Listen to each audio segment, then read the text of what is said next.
It's time to rock and roll!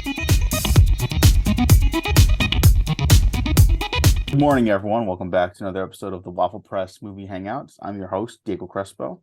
With me today is my co-host, Universa. Hey, how you doing? It's I'm been a doing, while. it has been a while. You've been busy.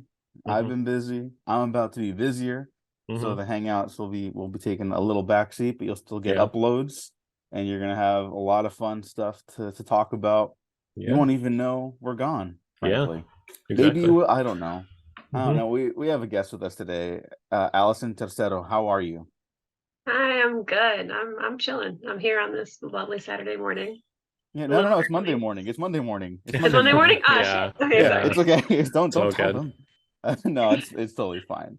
I Okay. always just open up with a it's morning, even if we don't record in the morning. So some people Yeah. were like, "What was that?" Like it's like 3 in the afternoon on the weekend. But yeah, we just it's upload in the morning, so that's the only reason I do that. Cool. But how are you? Tell us about yourself. I am good. I am a longtime friend of Gene. His godmother is my aunt, so we've always been adjacent to each other, and then we started hmm becoming friends when we were like basically adults. hmm Um, and I am an animation student at Cal State Northridge. I'll graduate this semester, and I like to do visual development and concept art. So you guys talk about movies. I love when I watch movies. I'm eating up like background design and like prop hmm design, and I'm judging heavily, um, which is something I'm a little excited about today because I really loved. We're going to talk about for the movie for today. I was really enjoying a lot of the Yeah. practical effects and design that went into this movie. So yeah. Same. Yeah, we're here to talk about Evil Dead Rise and kind of the whole Evil Dead franchise. hmm Like we're going to cover a lot of bases, but yeah, I'm also excited to talk about that. That's super cool that you're about to graduate. So congratulations on that. And yeah, I have like no background in any of that. It's just Oh. like I barely just went back to school for screenwriting. Like Gene and I were doing it before, but I was like, I should probably I need a little more discipline. Let me help uh-huh. myself out really quick. And it has helped. So it's not school's not for everyone. hmm Sometimes it is for people. Mm-mm. I think it was Yeah. for me. Uh Not to put you on the spot, has it been helpful for you? Um, yes and no. I am a big believer in school is not for everyone, or at Mhm. least school is not for everyone immediately out of high school. College is not for everyone immediately out of high school. I feel Mm. like a lot of people, myself included, would have benefited maybe working out of high school rather than going straight into college. Because I don't think I have a particularly unique experience, but I actually like failed out of college my freshman year of college Mm. when I was 18. Because I just wasn't ready. I didn't have any idea of what I wanted to pursue. I wanted to be an engineer. Because Mm. I was like, I like math. That's engineering, right? Um, and I kind of floated around for a while until I finally met some like amazing mentors at the JC I was going to. And I feel like the bulk of my improvement happened at that community college. Um, and then at that point, I was like, okay, I might as well get the stinking piece of paper that says I did something. Yeah. So I decided to transfer to Cal State Northridge. I've been here for 3 years. Um, there's a whole conversation to be had about funding of certain departments in different schools, which hmm also is not to the benefit of a lot of students. Like I have a life drawing class right now that is literally an upper level life drawing class, and we don't have a model most days, which Yeah. okay, that's Yeah. cool. We'll That's just draw from ridiculous. pictures. Um, but I think it's helped me have a more efficient workflow. I think I've improved in that since I've transferred. Um, it also helped me realize that I do really enjoy character design. And in that, I also have decided that I want to improve in visual development. So that's kind of my like next year project, independent Mm. stuff is going to be trying to improve like my color theory and um, my ability to like capture keyframe moments for animation and movies. Yeah. Yeah. Oh, that's amazing. Can't wait to see hmm what you cook up. We'll see. Yeah. I guess we could just hop right on into it. Yeah. As the guest, I'll let you go first. what was your experience with Evil Dead, like as a whole, before we get to Evil Dead Rise? I grew up, we had the VHSs for Army of Darkness, Mm. and I want to say Evil Dead 2, not original Evil Dead. I think I saw Evil Dead 2 in its entirety like one time. But in my house, horror movies were not off limits, no matter how young you were. Mm. So I was watching like Child's Play at like 4 years old. Mhm. So Army of Darkness was something that was kind of on repeat in my house. So every time it was on TV, we would just sit and watch it. Sometimes we would just put it in the VHS and we just sit down and watch it together. So my younger brother and I love that movie way too much. It is Yeah. hilarious. It is just the right amount of horror, especially if you're just trying to get some friends into it. And it's just such good cult dark comedy. It's hilarious. I love that movie so much. But I could not tell you anything about the original Evil Dead. I actually went and I watched it this week because I have never actually seen the Evil Dead. And it's such a disparity between the first Evil Dead and then Evil Dead 2 and Army of Darkness. Yeah. I feel like The Evil Dead is much more comparable to the most recent remakes, Evil Dead and Evil Dead Rise. Yeah. They're very much in the same vein and probably basically the same movie, just better budget and better production value. But I love all of them. And then my younger brother did have the Evil Dead Fistful of Boomstick game Oh, the for game, PS2 yeah. when we were kids. So It's a I good game. distinctly remember him playing that. And it was also kind of a really Bruce Campbell was voicing Ash in the game, so he had all of his signature lines and stuff like that. But yeah, that's my experience with Evil Dead. I'm obsessed with Army of Darkness. Yeah, for a while, Army of Darkness used to be my favorite. It's still, Yeah. I mean, It's I still also, up there. It yeah, really I is. still love them. I'm glad you brought up the thing about the first, like, original Evil Dead, because I think people forget that that movie is like it's a straight horror movie. Like, it kind of has a reputation for being campy because it's like so low budget, and that makes it kind of goofy. But like, I find that inspiring, and I think a lot of other people do too. Yeah. You know, Oh Yeah. yeah. I'm not Sam disregarding Raimi anyone. leaps and bounds, man. Mhm. Yeah, like he really does like sort of redefine like what you can even do with a camera. Like maybe if not the genre, like the ability within that genre to tell like a story visually. And then everyone kind of latched onto Evil Dead 2 as like, oh, this is what Evil Dead is. And it's like, yes, and Evil Dead 2 is my favorite, so I'm like not in Oh yeah. disagreement there. It's fine. For sure. And then but when the new ones come out and they're more serious, right? It's like I think people are like, Forget that's how it started. yeah, they're like, how did that happen? And it's like, well, no, it's been there since the beginning. It's always been there.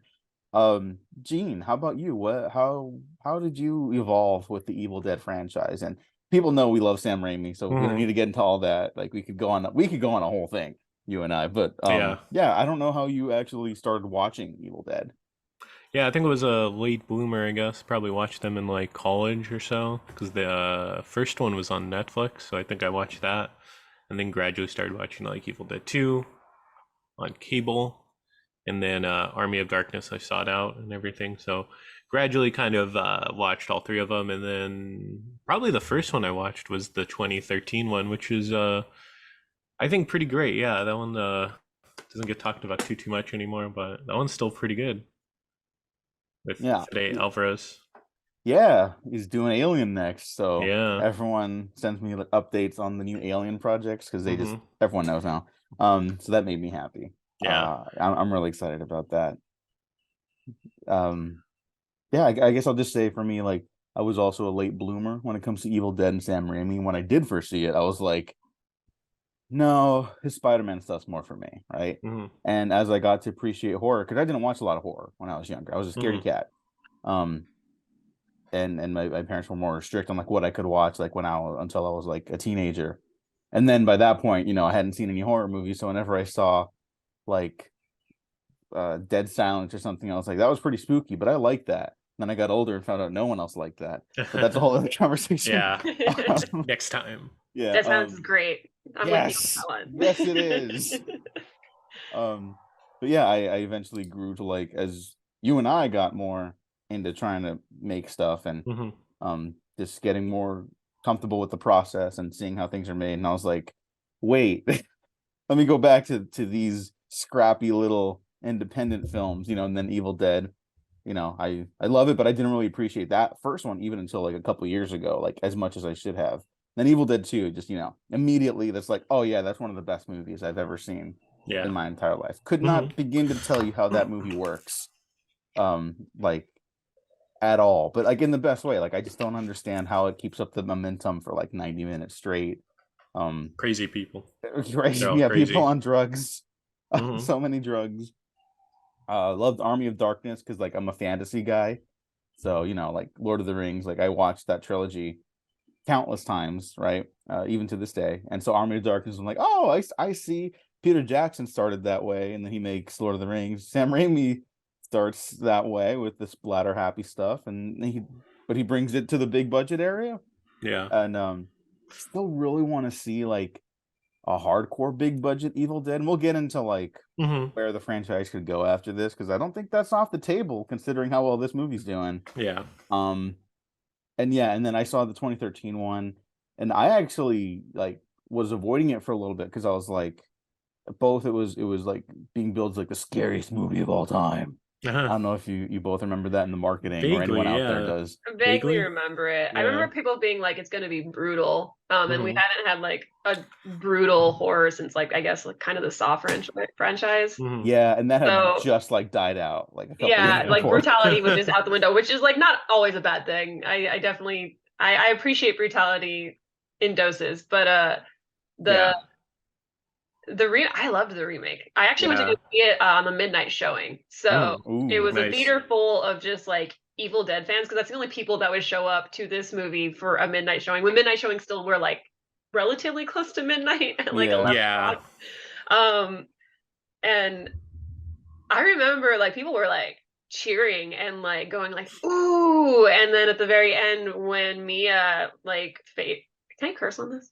Yeah, you're fine. Okay, cool. When Mia effectively like face fucks the demon with the chainsaw, and you're just like, fuck yeah, let's go. It was great. It was awesome. You were cheering for her the whole time. Like there was never a moment where you weren't like hoping for her to make it out, just like with Ash and the original Evil Dead. Yeah. So I loved that movie. I'm glad I got to go see it at midnight. I'm surprised. I'm like bummed you didn't get to have that like little experience with a bunch of other people, but I hope you liked it when you got to go see it. I did like it. I didn't love it. I like it a lot more now. I really do. Like now, I again, that's something I can appreciate with like the filmmaking. Like when they cut off her hand in that one too, because it's an Evil Dead movie. They saved that for like basically the very end of the movie. Yeah. And when they do it, this is why I like this movie a lot, because when they do stuff that the original does, it's never just like they're doing it like in coverage or something, like just to get the shot. It's like, if you're gonna cut off her fucking hand, here's a fucking, I'm gonna call it a just slam landing zoom on top of it. Yeah. Like she has to rip this thing out. And then the camera just like fucking body slams into the image basically. And I was like, all right, this is kind of the shit right here. Yeah. And there's so much blood. It is the goriest Evil Dead. It might be like the goriest movie. Ever, like there's so much blood. There's so much. I think it was the goriest. But I think Evil Dead Rise ends up being like more brutal. Like I don't like I like it wasn't as overtly gory, but the original like the 2013 Evil Dead, I loved every minute of it. It was just the right amount of creepy. The actress for Mia killed it at the Deadeye. Oh my god, she was great. We'll never see her in a horror movie again. Oh, sorry, one more time. Oh, I said we'll never see her in a horror movie again. Oh yeah, probably not. Oh, hey, hold that hope. I think she said she doesn't want to or something. I feel like if that's your first and only horror movie acting experience, that probably takes a lot out of you. Not everyone is Bruce Campbell. It was that and Don't Breathe, which I saw recently on a plane, and that's an interesting movie. I think it's still good, but yeah. Yeah, also brutal. It's brutal as fuck. I love it.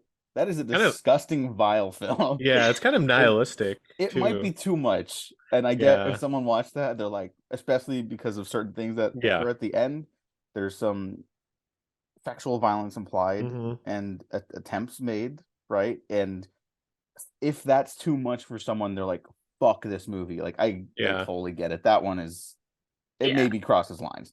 Well, and same thing with sexual violence, Mhm. because that's a thing in the Evil Dead movies. Yeah. It's the like, first one, yeah. oh my god, the first. So Mia, it's a little more, it's a little less overt, but it's very heavily indicated that like she is being raped by a tree. Yeah. Like you don't see it overtly, but you know it's happening. And I remember that happened in 2013 Evil Dead, and that physically made me be like, Yeah. I don't know if I want to sit through this anymore. Right. I'm glad I did. The rest of the movie was amazing, or at least I really liked it. But I'm so tired of that trope. So when I went to go watch the original Evil Dead, and you see this whole actual branch just with camera go, I was like, holy shit.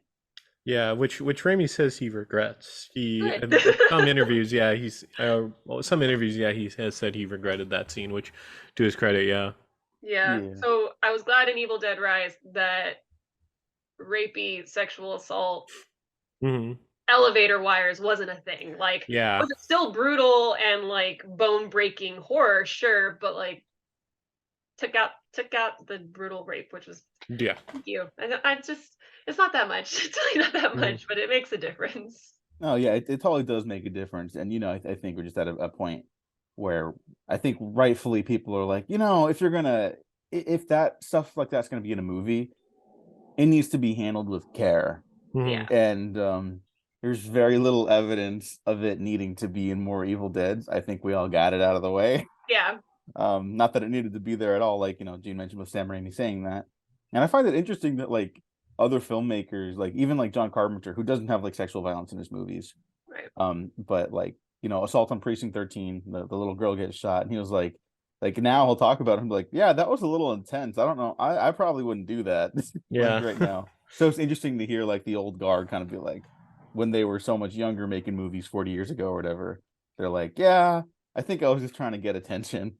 And it's like, it worked. But it's cool that you acknowledge that that's what you were doing. Like you get older, you learn a little.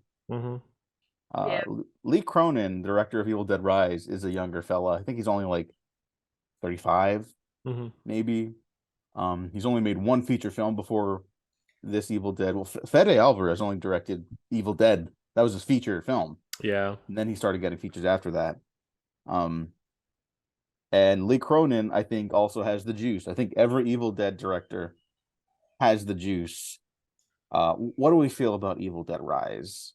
It's been out for a week now at the time of this recording. I've seen it twice.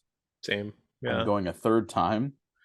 So I liked it. Try to see it. In case that wasn't clear. Gonna try to see it again too. Yeah. Same.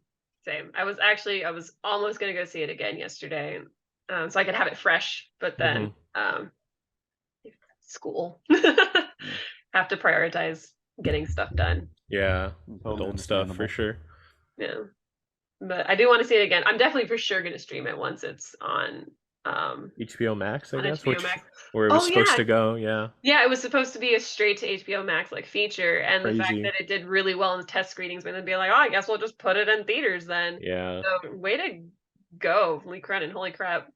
Yeah, good for him. Yeah, because I can't imagine watching this at home. It's kind of like when Prey came out, and I was like, we watched it in a theater, and then was like, how do regular people enjoy this movie?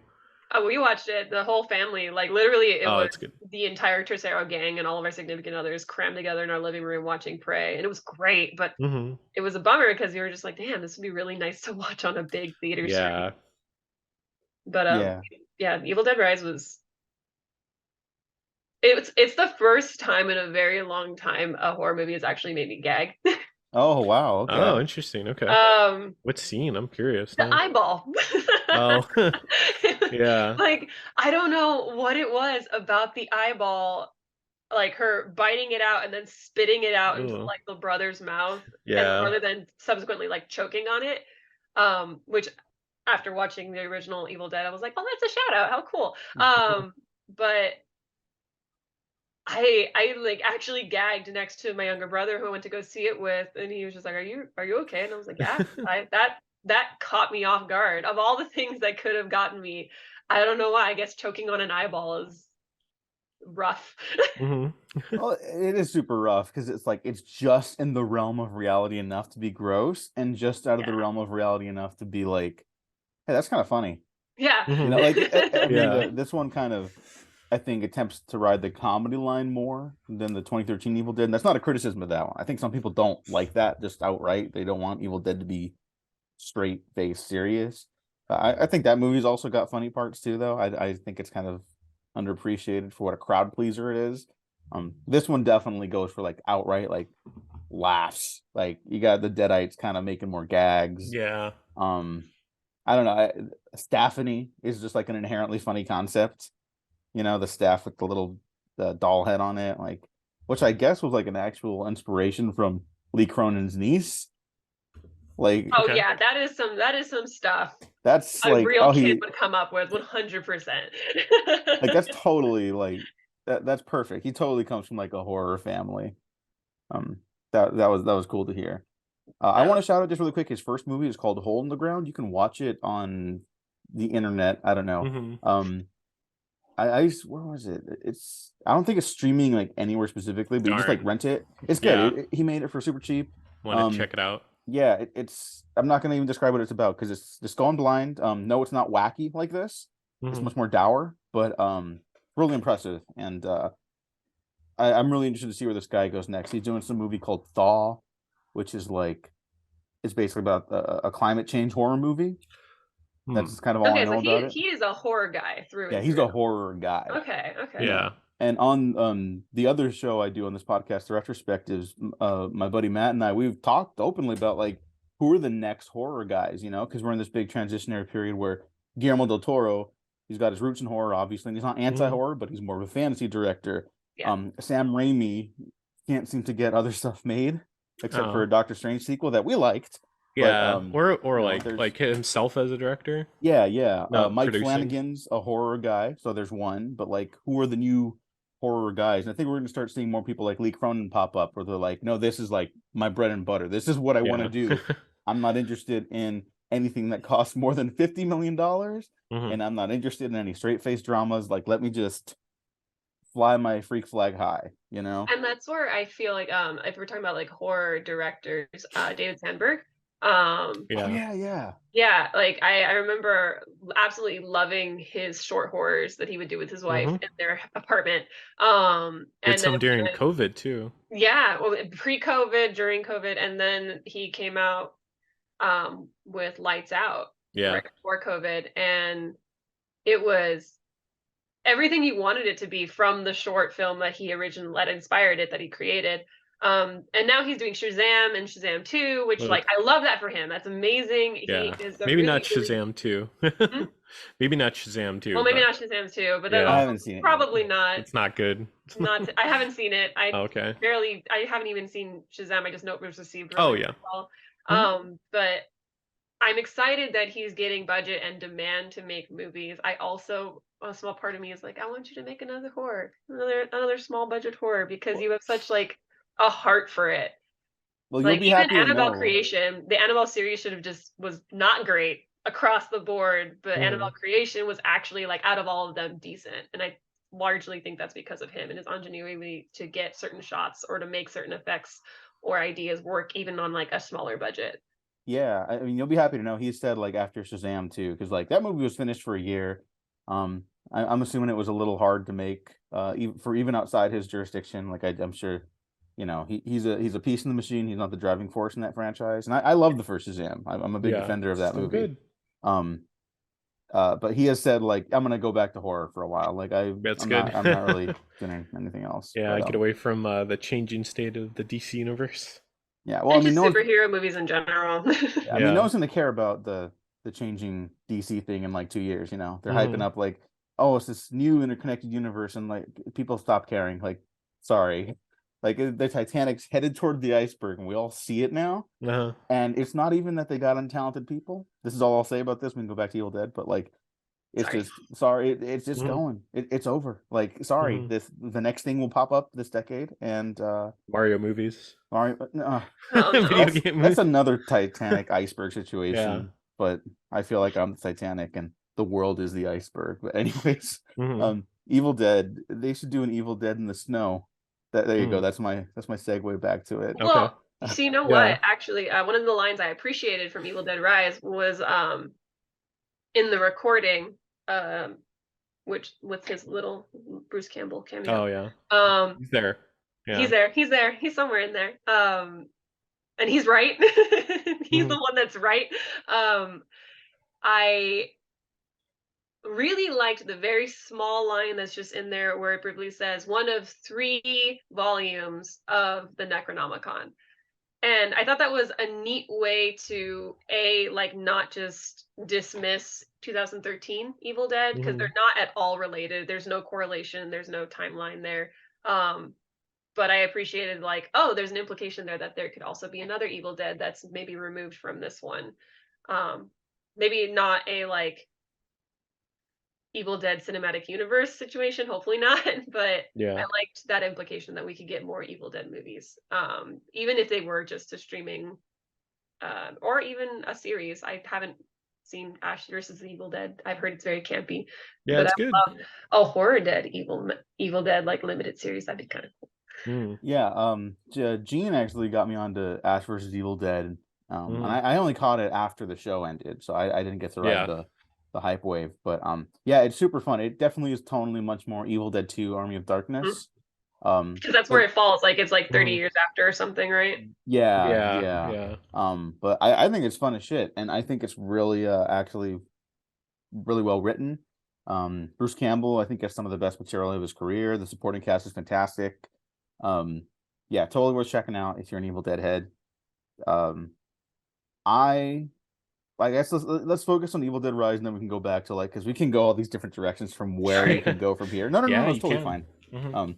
Yeah, that's not negative at all. I guess we should just say spoilers. I'll just get that out of Yeah. the way too, because Yeah. like if you should go watch it. I think we all agree you At should this go point, watch it. yeah. Yeah. Yeah, let's go watch it. I really like that they just like they said like we're not going to just do the cabin in the woods again. Like that's been Yeah. done It's already. kind of Yeah. twice or 3 times now. Yeah, Maybe 3 4 times now. times Yeah. if you count the show. Yeah, yeah. And it's like, you kind of done everything you can with that already. So they just get it out of the way in the first 5 minutes of this. And then you get the greatest title card sequence of like the last decade. Mhm. It That was Comes so was out of the good. water. Yeah. yeah, that was so fucking awesome. Oh my God. Did you guys? So I'm one of those people when I watch a movie, I like to try to figure out how it's going to end. So I'm obnoxious to watch movies with, but that first title card sequence, I loved that they perfectly mimicked the entry, or like the floating camera movement from The Evil Dead, the very first one. Mhm. Over It's a the drone. water, almost like shot for shot. Some of the like branches are placed very similarly. Mhm. Like I really loved that same opening. But then also I definitely, as it was finishing, I was like, this is the actual end. Yeah. I'm one And of you're those right. people. I You're was like, right. this is the actual end. And I even like I turned to my brother and I was like, I think that's the end. Like, I don't think this is how it's gonna start. And then when we Yeah. like transition to like a random hole in the wall battle of the bands or like rock concert in urban LA, I'm like, okay, yeah, that makes sense. Yeah. But it's good that they put it at the beginning to get it out of the way, that we're not going to Mhm. be in a cabin in the woods. Which thank God. Yeah. And then too, like they do that the kind of deadite shot where it's like the camera's like falling and everything, but it's a drone. I thought that was like pretty cute. I thought that was really, really cool. I thought that Yeah. was really hilarious. Good Also light. the camera movement on oh my God, she was in there for like 5 seconds. I don't remember her name, but the deadite girl at the beginning. Mhm. Mhm. The very deadite thing of like, she's gonna wake up. Oh But then yeah. I didn't expect it to immediately just toss you into brutality and watching a girl get scalped. I was like, oh, Yeah. we're going right into this. Okay, cool. Mhm. There's usually more of a buildup.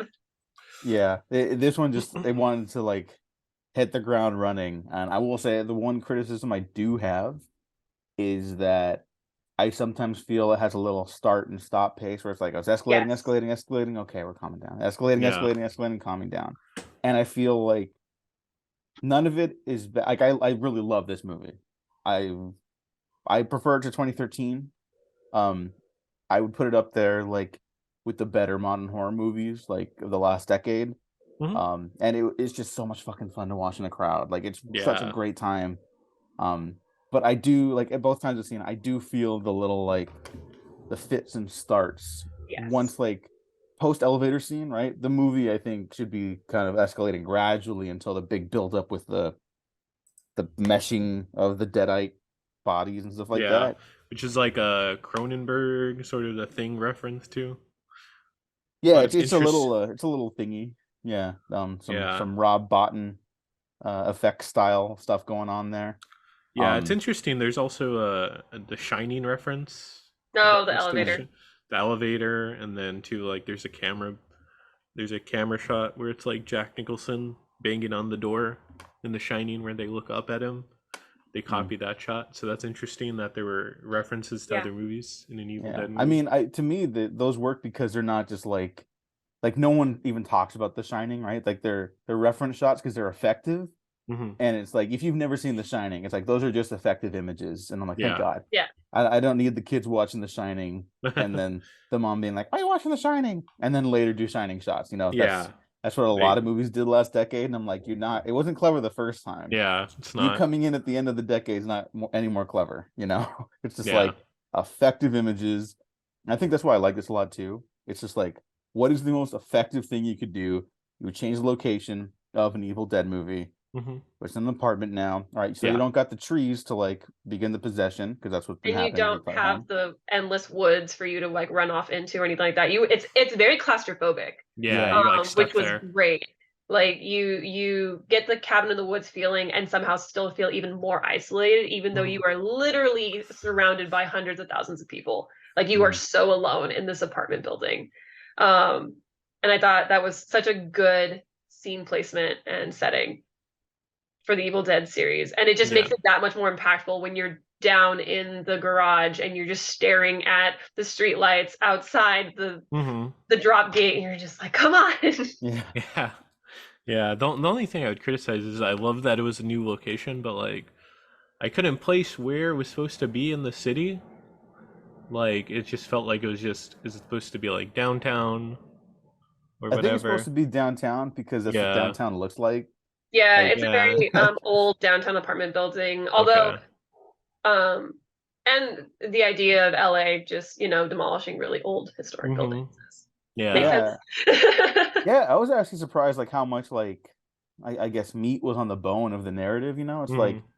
yeah, it's not super in there, but you know, it's the Yeah. idea that like, hey, they're like fucking poor. Yeah. Um, the the kid goes down into there to look for stuff to sell to help their mom. Like they're an idiot because it's like here's a book made of flesh covered in Hmm. cockroaches. Like it's a dumb horror movie thing, but like endearingly, right? It's Yeah. like it makes sense that it's like oh, there's like it's altruistic. It's not Yeah. like I'm gonna like I actually love this in the 2013 one where there's like all these signs like hey don't fucking read this book.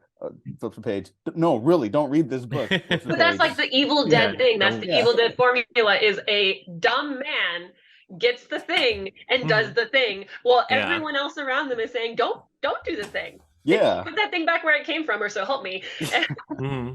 And I loved poor Danny. Poor Danny. The Yeah. other like Ash's friend in The Evil Dead, Mia and her brother's nerdy ass friend in 2013 Evil Dead. I didn't feel bad for them. I was like, y'all are grown adults. Come on, Yeah. like be smart about this. But Danny's like a teenager. Like Hmm. he Yeah. is a teenager, super young adult, just trying to do right by his family. I think he's the oldest. He's supposed to be older than Bridget. Um, and so if anyone has a grasp of what is actually going on with like his mom's situation, with their financial situation, maybe even has an understanding of what's happening with his aunt, like you see this and it's like a combination of I want to see if I can find something that'll help our family, but then also this is a thing I really, really enjoy and allows me an escape from like the realities of the situation that my family is going through. So I to indulge in this thing. Like, no, like, yes, all the signs are there. Don't touch the things. Don't pick up the Right. recording. Ooh, that's one of the things I love too, is I love in Evil Dead movies, they have to explain like how the passages are going to get read, right? Like Yes. the first one, it is the cabin of the archaeologist or whatever, or anthropologist who finds it so he can read ancient Sumerian. Mhm. And so he recorded himself reading ancient Sumerian, and that's how the words get read in the movie. Um, that's probably one of the things I don't love about Evil Dead 2013 is that they just happen to have a friend that can read ancient Yeah, Sumerian. very That was convenient. very convenient. But I liked that in Evil Dead Rise, they go back to the logic of the original Evil Dead, where someone else is reading the passages and has recorded it for posterity. And so that's how it gets read out. So it makes a little more sense. It doesn't make sense how the vinyls and the book got into this bank after, like, because it doesn't sound like anyone lived after the initial readings 100 years ago. So that's a little bit of a break in like continuity or how it got there, but I appreciated how it got read out, and it's a little bit of a homage to the Evil Dead that it's like Yeah. written. But also, I felt so bad for Danny. I was just like, Yeah. I because like the was moment shit hits the fan, Danny is like, oh, this is actually my fault. Yeah. I was really sad because it's like, well, I mean, horror films, you want some people to die for sure. But like, yeah, the whole family are just kind of feeling like, man, this is really sad. It is, yeah, because it's not a bunch of like adults in the woods that could be smarter about this. Like it's a family down on their fucking luck, and they already have like shit to do, like shit being thrown at them by life. And then here's just one more thing. And that was actually another thing too I really enjoyed about this is usually it's like, who's gonna live? Someone always lives. Evil Dead movies end with someone living. And usually it's really obvious. In Bruce Campbell or with 2013, like Mia, it's very obvious Mia is gonna make it out. But this one, I genuinely wasn't sure. And then as the kids started dying, I was like, oh, I really don't know who's gonna make it through this because the kids aren't safe. I actually had a couple ideas for how it was going to end, and I liked how it ended, but I really, really thought either Cassie or oh my god, the main character's name, the end, Beth. Yeah. Bethy Boo. I wasn't sure which one of them were going to make it, but I thought for sure one of them had to die. Yeah. Yeah. And I thought it was going to be really brutal. And after Beth mincemeats the multi-legged creature, and you see Cassie, Yeah. and Cassie like eyes covered crying, I thought for sure that she was going to like lift up Cassie's head and Cassie was going to be a deadite, and Beth would have to do like the unthinkable with her niece, but then it didn't. Happy ending. I was like, oh, this is nice, we got two of them, how cool. No, you know what, I did think that too, not that specific series of events, but like the littlest one is gonna get fucking dead-eyed. Yeah, and that's like, it's like Night of the Living Dead where it's like the kid gets possessed or something. Yeah, but then, and here's my pitch for that version of this now instead of a like another epic showdown, because you're just coming off that major peak, right? The little Cassie Deadeye would be like all right, let's fucking rock and roll, right? But she's so little that Beth just picks her up and throws her into the little fucking thing. Yeah. Right? Like that would be very funny, but it'd be so fucked up. It'd be so fucked up. I also too much. I don't think Beth could do it. Like I think after everything, Beth was able to do it with her sister. But she never actually, she isn't the one that like initially tries to kill Bridget. She's not the one that kills Danny or any of the other people. Like, yeah, after they become deadites, she has to defend herself, but she doesn't like defend, like, it's not until they're that amalgamation that she's like, okay, I'm actually going to like try to kill this thing. Yeah, because they tie them up or like tie them up. Yeah. Like Danny's the one that ties up Bridget, and the one that like is actually like stabbing Bridget and setting her on fire. But if it's just Cassie, and it's like after you think you've made it and you've beat the big bad, and then there's just this little child Deadite that has been depending on you this whole time. I don't think Beth could have done it. No. Yeah, Beth would have just yeeted herself into the grinder. yeah, like it's a fun concept, but yeah, I think we're all in agreement. Like that's not this movie, you know. And it's credit to Lee Cronin who wrote and directed, right? He did mention like he was really proud of like how much of the conflicts are just like narratively or thematically relevant, right? It's not just like in your face shock value stuff. Like it's shocking shit. Yeah. Especially if like my friend who saw this movie with me the second time was not that familiar with horror movies and not like a big horror movie head. Maybe you might have a more visceral reaction to this. I think we're all fine with it. We're like, yeah, this is on par for Evil Dead. No problem. Yeah, like I go out and have a soda after. If this is like your first one and you're like, oh yeah, I like Scream or whatever, right? Like maybe just prep yourself a little bit. But yeah, like every conflict in the movie is like a fear of Beth's in that she's not pregnant and now she has fears of motherhood. Is she gonna be a mother at all? No conversation about like whether or not she's gonna keep it. Like maybe she's pro-choice. You know what I mean? Sure. I think that maybe could have been a conversation. Maybe they're saving that for the sequel. You know, maybe she's growing a little baby Deadite, and then it's like that's the conflict there. I think that would be awesome. Yeah. But you know, maybe I'd be like, God damn, Beth hasn't been through enough, and now she has to give birth to something that's gonna just tear out of her. Oh yeah. Maybe we don't do that because I like Beth. I like Beth as a character a lot. Lily Sullivan kills it. She's a great final girl in this movie. Oh, and this is Cassie's first role, right? Yeah. She killed it. Mm-hmm. Like I'm always concerned about kids in horror movies, especially if it's like their first one. And I know that there's like ways, like really creative ways that directors will record certain scenes without having to show like the full brutality of the horror to the kids that are in it. Mm-hmm. Not always. Like it was very clear that they scared the shit out of those kids.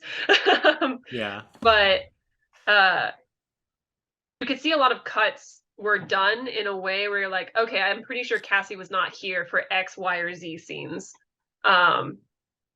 Which I think is a good way to probably go about doing horror with kids in it. Cause yeah. Like I tend to like movies and images where it's like there's not a lot of singles, especially with like an ensemble like this, and you don't get a lot of like wide shots of the entire family very often in this movie. It's a lot of singles, and I think you're right. I think you're totally right. It's absolutely because that's a little like 8-year-old girl or whatever. Yeah, you know, it's a little that's intense for a kid. So yeah, I got like no problem with that. You know what I mean? Yeah. Because like I actually I had a friend who was in horror as a child actor, and we don't talk anymore, but she told me that after being in those movies, because she was in I think 2 of them, she had so much trauma growing up. Like she was terrified of the world, and because like they didn't hide anything from her, like they everything was like on set. She saw everything happen, and she said that like it really messed with her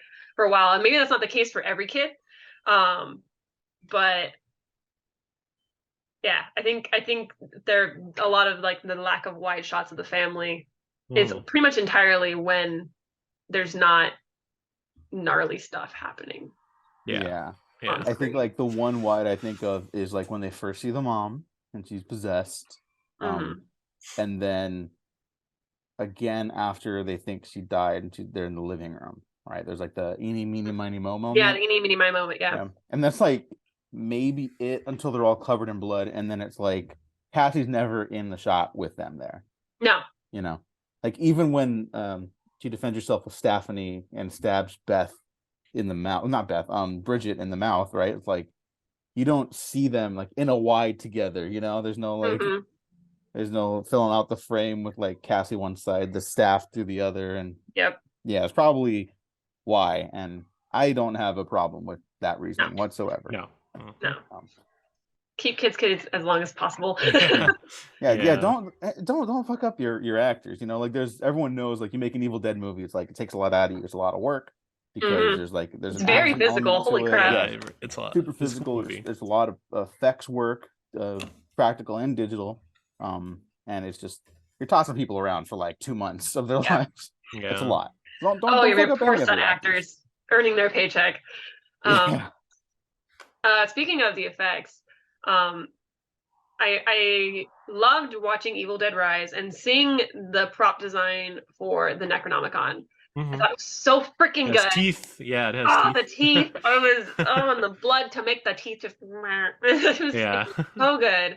I thought the pages were really well drawn out. The illustrations on every single page were so cool. I need to find the artists that did those because they were very, very Dante's Inferno. And but it's hilarious because then this week I watched The Evil Dead and their Necronomicon is like a potato skin little like notebook this big. And it made me proud. I was like, oh wow, look how far we've come in the design of this like really evil, amazing book. It looks the way it's supposed to look now and not like your school journal that you maybe just left in the damp basement a little too long. Like it was really good. The makeup was so solid in this movie. And the set design, I love the set design. Holy crap, you learned everything about this like family just in their first walk through the apartments. And Masterful like scene.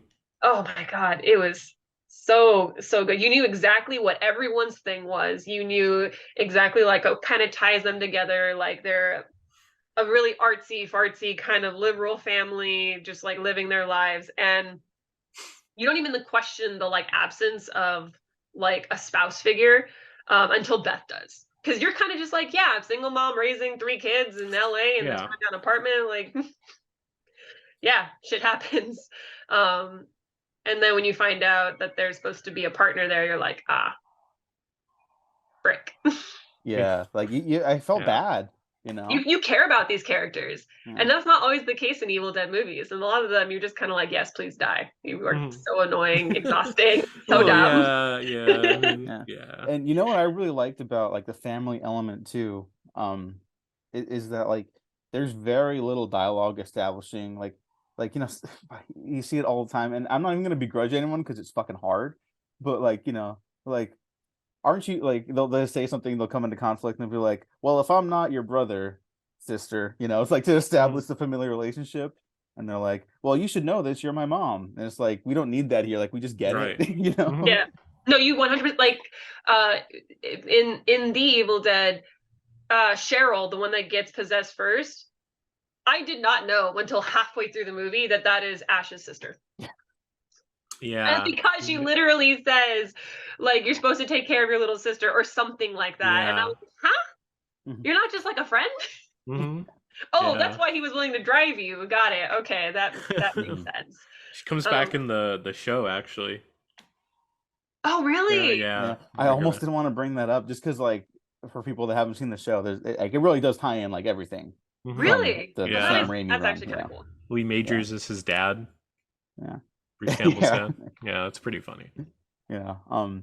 Yeah, but like, you know, when you're doing like a movie that's like 90 minutes, you know, you don't really need a lot of dialogue to establish relationships. What you need is like the blocking of the camera, the chemistry, and the set and art design, you know, that can inform so much. And like it's not that it even does heavy lifting, it's just like that's kind of what you need when you have that little time. Yeah, 90 pages of a script is not a lot. Like I think people will think like, oh, how am I going to write 90 pages? You'll fill out 90 pages real fast. Write 5 scenes of people talking to each other, like having an actual conversation, right? Easier said than done, maybe, but write 5 pages of people or 5 scenes of people talking to each other. You're more than halfway there now. Yeah. So, you know, be careful. I was just really impressed by that too, and like, because it's not like a big set, like it's a big apartment, you know, like in the real world, it's like I would like. It's a very Friends apartment. Yeah, it totally. Oh, that's the first thing that came to mind too. I was like, I would like to live in something that sizable, an apartment that close to LA. But whatever, movies totally not a gripe. But just the way they keep like covering the space, like the lens choices, and like they're split diopters for days. So I love stuff like that. Like, get me more of those Dutch angles. People on the internet don't seem to like Dutch angles. I want an entire movie of Dutch angles. If I see a horizon line that's just flat, get out of here. I never want to see that again. They use it right, No, I just wanted to do it.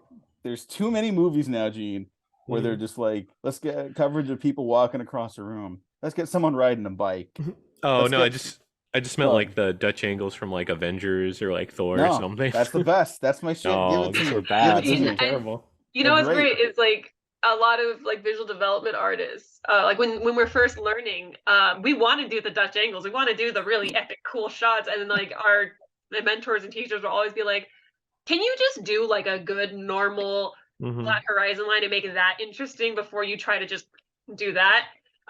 Because if that's not interesting, it doesn't matter how much you tilt the camera, it's still not going to be an interesting shot. No, that is totally correct and true. And Mhm. everyone should get the basics down. You should get the fundamentals down before you try other stuff. I Yeah. am in complete agreement with that.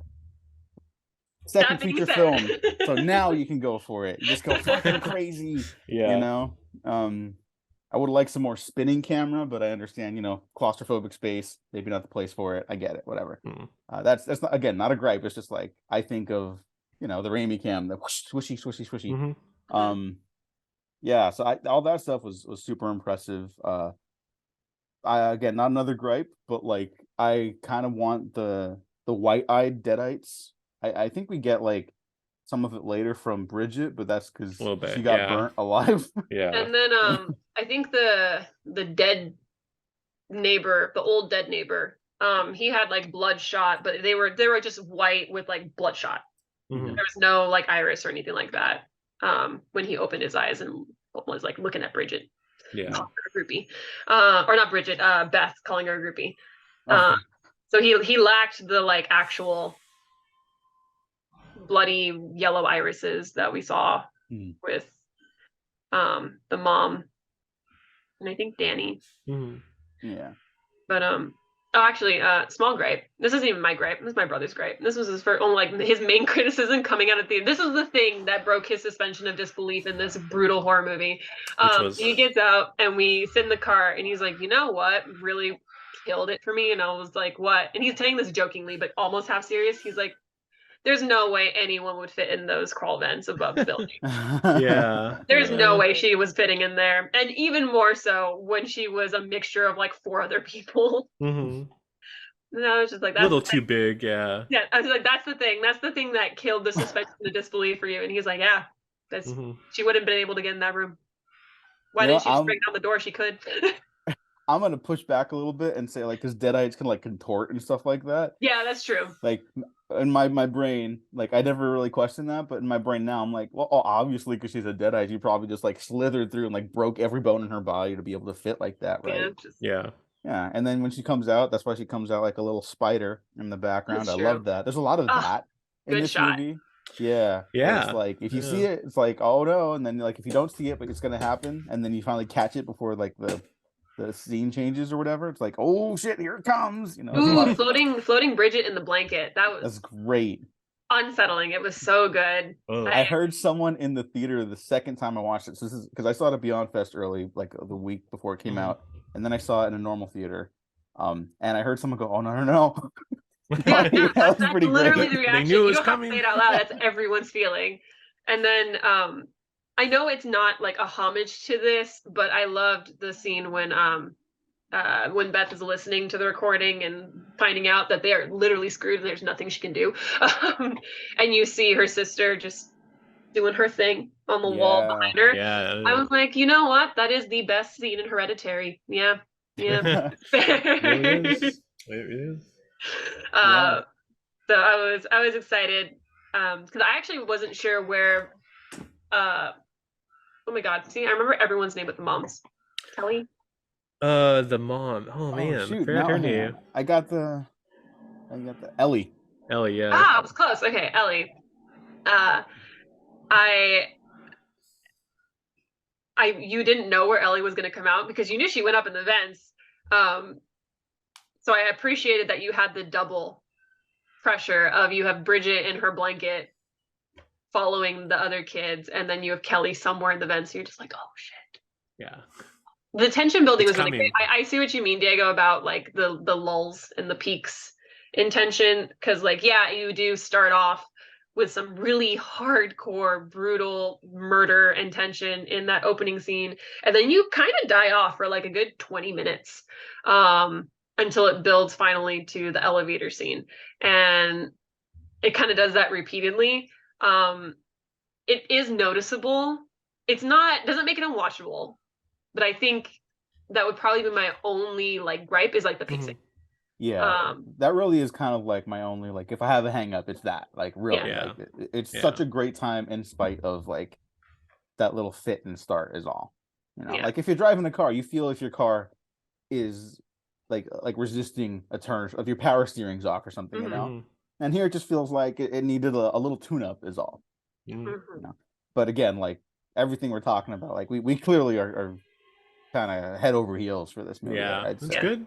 It's good. There's no I'm bad surprised Evil you showed it to Deads. someone as their first like. I would not. Yeah, maybe not. I literally came home and I told a friend, "You should not go see this movie. You will not be okay." Well, because they were invited just like casually, because I saw it with another friend too, and they were like, "Yeah, sure, I'll go."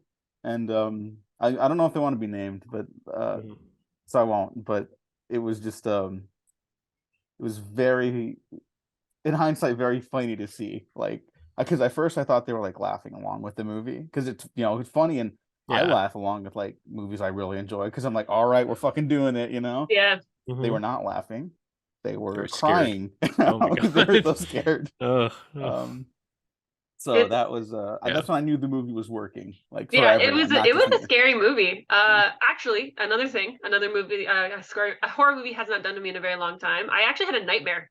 Ooh. All my friends turned to deadites and were trying to kill me, and I woke up at 3 a.m. like sweating, and I was just like, I am 30 years old. Yeah. I'm not having a nightmare about this horror movie I just watched. I wasn't even like scared. I was just annoyed. Like that, it was a good movie. It actually like made me a little scared enough that I had a nightmare about it, which was impressive and made me feel like a little bitch. Yeah, could have been like that was a good nightmare. Yeah, literally, I was like, that's a good nightmare, but I'd like to go back to sleep now. Yeah. I did not have a nightmare. I haven't had a nightmare in a while, but I did actually have like an Evil Dead adjacent nightmare when the trailers for this started coming out.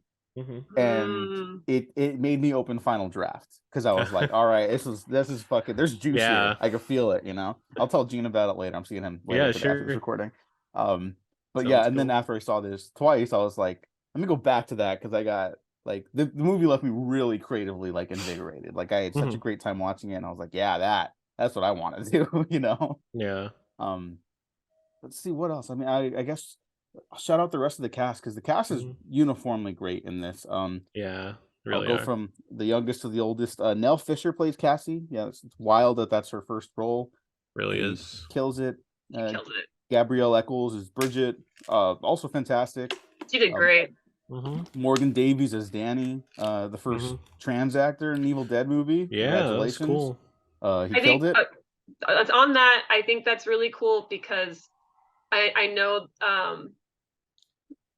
for some of the trans community, a big thing is just being cast as their gender, like, and not having it be like, oh, it's because the character is trans that you are being cast in this role, which is good. And yes, trans actors should pick trans characters, but I love that Morgan Davies just got to play a big brother, and that was it, and that was the role. And unfortunately, the big brother that got his whole family killed, but well, there's been a lot of like reclamation of like, no, this is proper trans representation because he's just you can be the dumb big brother. Yeah. Like that is who you are. Big brother, like every other horror movie needs. You know, it's like there we go. That's it. We're making progress.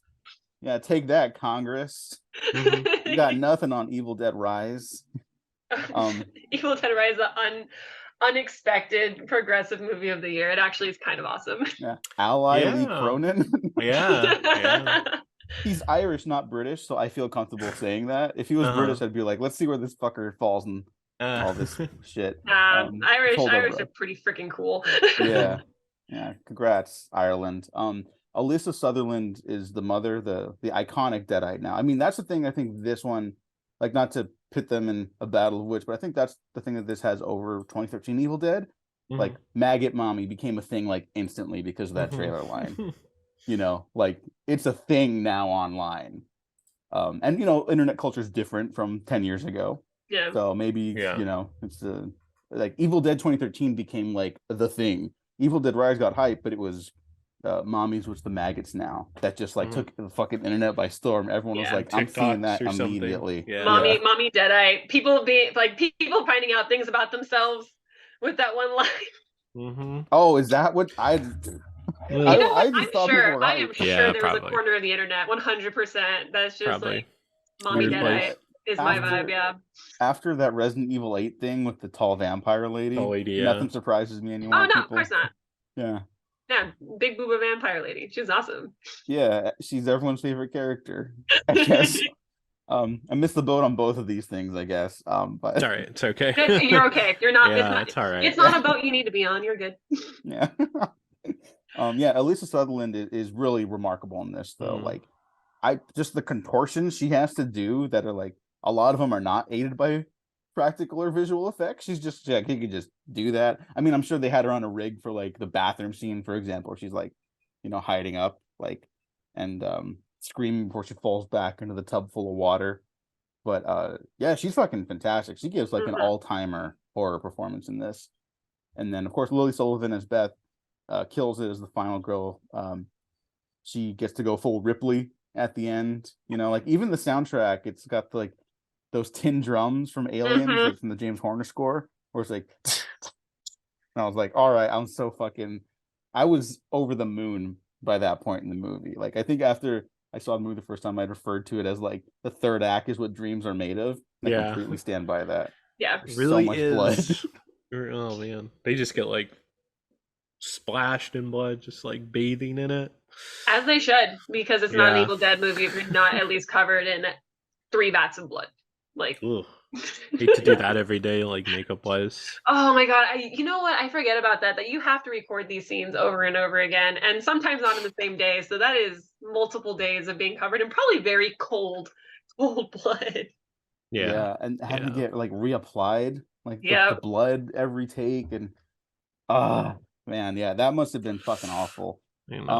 Follow Lee Cronin's Twitter threads about the making of this movie, because he posts like images and he'll like give descriptions of context, context for what was actually happening behind the scenes, and it sounded like miserable. They all seem to get along very well, but work is work, and work is work, and work can be exhausting when you're doing it for 12 hours covered in blood. Yeah, so he's got this great bit about how when Beth is knocking down the grate to get back to Cassie, right, for her Ellen Ripley moment, he was like they were just fucking burnt. So he was like, all right, I got you McDonald's. It's on the other side of the grate. You're starving. That's your motivation. Fucking break through the grate. And they got it like in one take, I think. Wow. So oh my god, her wild-eyed look when it's just blood and you just see the whites of her eyes just like bulging out of her skull, and like yeah, that was incredible, kind of that maybe that was doing something for me. But so he does get it. Yeah, I mean for that one specifically. Yeah, it's the best. It's maybe the most fun I've had in a theater all year. Any final thoughts? I mean, we could keep going forever. Like that was awesome. That was awesome. We just end up rewatching the movie. We just put it up on the screen. Probably. Oh God, I wish. No, I just Oh, go ahead, Gene. No, I really enjoyed it. I'm glad there's another Evil Dead, even if it's not for everyone. I don't know. Some people had some like hot takes on it, but it was like it's just nice to see another Evil Dead. This is a good franchise. It's a good horror franchise. Like of all the horror franchises, most consistent, I would say. It's the one I don't think has a single miss. Even other franchises like Scream, Alien, Alien. But I understand people don't. Let me talk about Scream. Yeah. Oh! Let's do Scream really quick, and then we can talk about ideas for Evil Dead sequels, because the movie does basically say like, oh, the evil's out there now, like it's no longer contained. Yeah, Necronomicon is still in that apartment building. Nothing happened with that. Mm-hmm. And they established with this one that it can't be destroyed, and there's supposed to be 2 other copies, which maybe that's like 2013 is one of them. Yeah, but I think that's what it's supposed to be. Yeah, and then the original one, I guess Necronomicon Ex Mortis. Volumes. So the Necronomicon Ex Mortis is the first book. Yeah, and then Necronomicon. Oh, I forgot the name. There was a lot of Latin. I remember like reading Lat- them. Latin's a dead language. It's fine. No one's supposed to know Latin for a anymore. reason. Yeah, because it's boring. No, yeah, I guess. Yeah, I guess last thoughts, and then you could do a scream rant if you want. But I would say, there's a lot of talk about how Bruce Campbell said he would not return to the character of Ash after the cancellation of Ash versus Evil Dead. Understandable. He also just said in the press lead ups to this that, like, if there was an idea for each of the final characters to maybe meet up, maybe that's something he'd be interested in. He said this. He wasn't asked about it. He was like, you could do this if you have Mia from 2013. And he gives away that, like, Beth is the one that survives this one. Oh, like 2 weeks before the movie. Yeah. So I knew that. I knew she was going to be fine, like, because of this interview. Yeah. But he seemed kind of excited about it. So never say never. I think if that was going to be that, like, all three of them meeting up, it definitely would be in the vein of comedy, because, like, that's really the only reason you have all of these people come together. There has to be a gag happening there for any reason. They just all happen to move to the same city with their respective Necronomicons following them. Old, like, maybe save that one. I think you could just do other Evil Deads. 100%. Yeah, it's a formula that you can just keep doing. Like, it's a dumb man finds thing that should not be read and or listened to, and then thing is read or listened to, much to the remorse of everyone else. People die.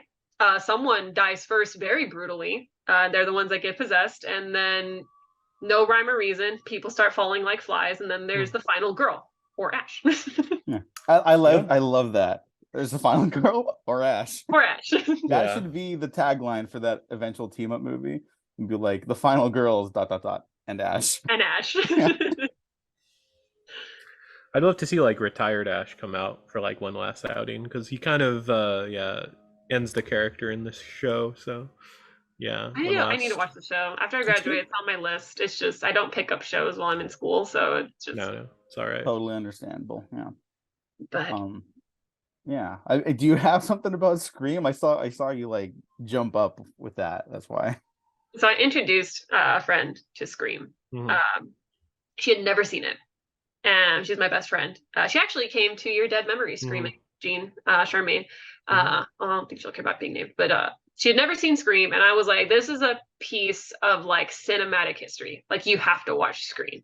Even if you don't like horror movies, you should watch Scream. And she loved it, and she enjoyed it a lot. She jumped a couple times, which is fun because you've watched it like 100 times. It's just a movie to you. But then it made me kind of, like, go and start rewatching all the other Screams. And I just watched Scream 5.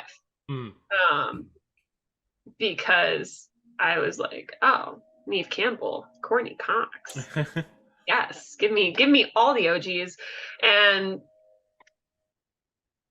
I actually enjoyed it. I enjoyed it. I thought it was fun. I went in definitely expecting it to be absolute trash, because I did not enjoy Scream 4. No, I was like Scream biting 4, my tongue, but it's fine. Actually. It's fine. Scream 4 is fine. It's definitely better than 3. Definitely better than 2. But I didn't love Scream 4. But I actually really enjoyed Scream 5, and maybe that's in poor taste. But it actually made me want to go watch Scream 6. I'm gonna go stream it like this weekend. You should definitely check that one out for sure. Scream 5's okay. Yeah, it's just I hated Scream 5, but I also kind of, like, worship the Craven run. Like, I think 1 is peak. Yeah, I think 4 is right next to it, and then I love 2 and 3, even though those are very flawed movies. I think they're very interesting, and, like, they are very interesting. And 2 is actually, I enjoy 2 a lot. I could not remember anything from 3. Me neither. When's the last time you Jane watched Silent it? Bob are in it?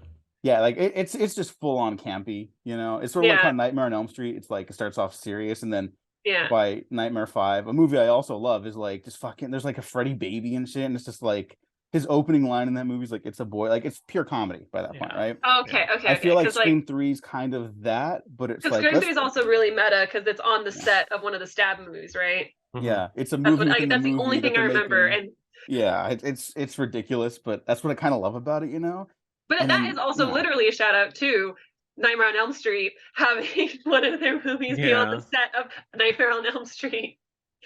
I think that was Last Nightmare, right? Or something like that. I don't remember. New Nightmare. New Nightmare, yes. New Nightmare. They're literally on the set of an Elm Street movie. Yeah.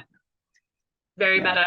I think there were things about 5 that were fun.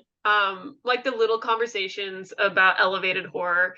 I thought they were silly and they were fun. But also, I think it's because they actually had like very kids play teenagers, and they acted like teenagers.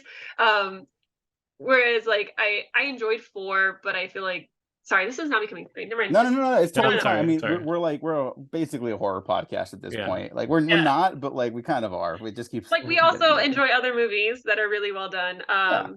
And that does not always mean that they are horror movies. Yeah. What did I just say?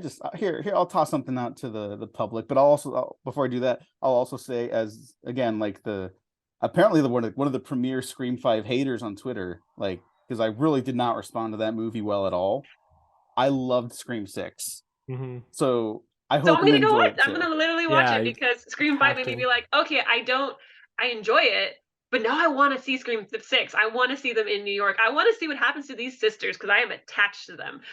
You will like Scream 6. I had such a good fucking time at that movie, and I did not enjoy the previous one. It feels like different people made it in the best way possible. Yeah.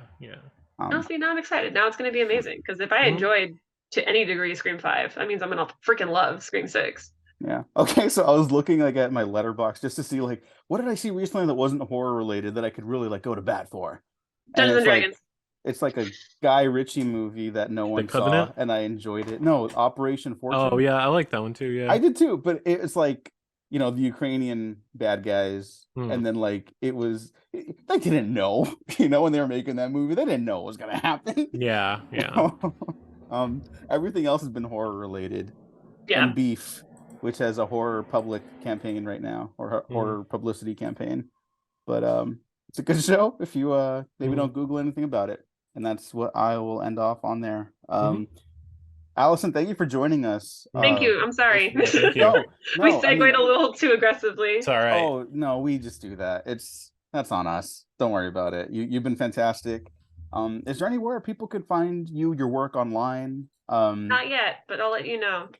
We're working on portfolio stuff, so cool. I'm definitely one of those people where, like, if it's not good enough, I don't want the world to see it. So actually, no, you can follow me on Instagram. I haven't posted since the pandemic started, but I will start posting again this summer. I'm going to post some stuff from school and then personal work. So you can find me at a.tercero.art on Instagram if you would like to follow me there. Cool. That's pretty much it, though. Oh, thanks for swinging by. I hope we didn't keep you too long. Link down to that below in the descriptions. Gene, bye. I don't know. What do you got? I don't He's know like, I'll see you later for drinks. I don't know what happened to my brain right there. Right. Where people? No. Where will people find you? Find me at G9892 on Twitter and Instagram. Yeah, you can find me on Twitter and Instagram as well.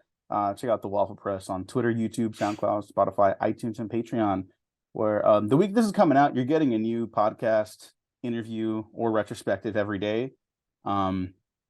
So just go check that out. That's what I'll say right now. Go stay tuned, because there's stuff. We did 2 interviews, one solo, one with Gene. It's a lot of fun. The failed award contenders retrospective failed critically, but maybe not in our hearts. Yeah. Is that's winding down, and we're prepping for you're gonna have a little Star Wars thing this week. There's a Star Wars thing Matt and I did. We have thoughts. We're not unhappy. What's the Star Wars thing? But we talk about stuff that makes us happy too, and that's important. Okay. Me more so, but it's important to get that out there, because I don't want to just be angry person online. Yeah, because there's enough of that already. Which is why you have this podcast. You can talk about Evil Dead Rise and how much you freaking loved it. Yeah, I'm gonna watch it again on Tuesday night. So, all right, thank you again, everyone, for joining me. Thank you for listening. Like and subscribe if you didn't like this episode. Like and subscribe anyways, because you might find something you do like. We have been professionally unprofessional.